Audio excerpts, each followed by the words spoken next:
Mi nombre es Antonio Dieguez, soy catedrático de Lógica y Filosofía de la Ciencia en la Universidad de Málaga, en el sur de España.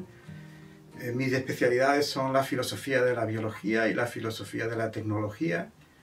En los últimos años he trabajado sobre todo en cuestiones relacionadas con el uso de modelos, el uso explicativo de modelos en biología, pero más recientemente he trabajado combinando los dos intereses en filosofía de la biología y filosofía de la tecnología en cuestiones relacionadas con el biomejoramiento humano y el transhumanismo.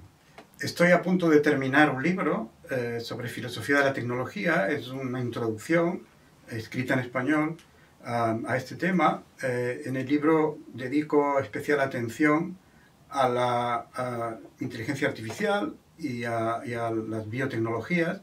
Probablemente se titulará La tecnología que somos, y abordo también algunas cuestiones clásicas en filosofía de la tecnología, como el problema del determinismo tecnológico, es decir, la cuestión de si podemos controlar o no la tecnología o si es autónoma, y el problema de la responsabilidad en la acción tecnológica. La filosofía de la ciencia y la filosofía de la tecnología, en mi opinión, han sido dos de las ramas más productivas, más activas de la filosofía a lo largo del siglo XX. En el caso de la filosofía de la ciencia, yo creo que esto no es cuestionable, porque ha cambiado realmente nuestra forma de ver la ciencia, de entender cómo funciona e incluso las razones de su éxito empírico, de su éxito práctico. Como ejemplo, se puede citar el caso de la definición misma de ciencia, hoy día muy extendida, que considera que el conocimiento científico es el conocimiento falsable, es decir, empíricamente refutable.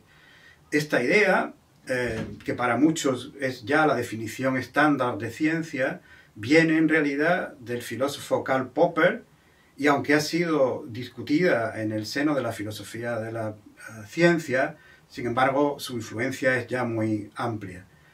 En el caso de la filosofía de la tecnología, quizás esa importancia no se haya visto de forma tan clara, pero eso está cambiando de forma muy rápida en los últimos años, debido sobre todo a los problemas éticos y políticos que está suscitando el desarrollo tecnológico. Particularmente en el caso de la inteligencia artificial, los problemas relacionados con los sesgos de los algoritmos, el control de los datos, el uso militar de la inteligencia artificial y otros muchos problemas, la posibilidad del control futuro de una superinteligencia artificial. En el caso de la biotecnología, pues cada vez es más evidente que se está abriendo la posibilidad futura de la edición del genoma humano, de cambiar los genes en la línea germinal en los seres humanos. Y esto despierta también muchas cuestiones de tipo ético y de tipo político. Los temas que mencioné antes de problemas éticos de la inteligencia artificial o de las biotecnologías.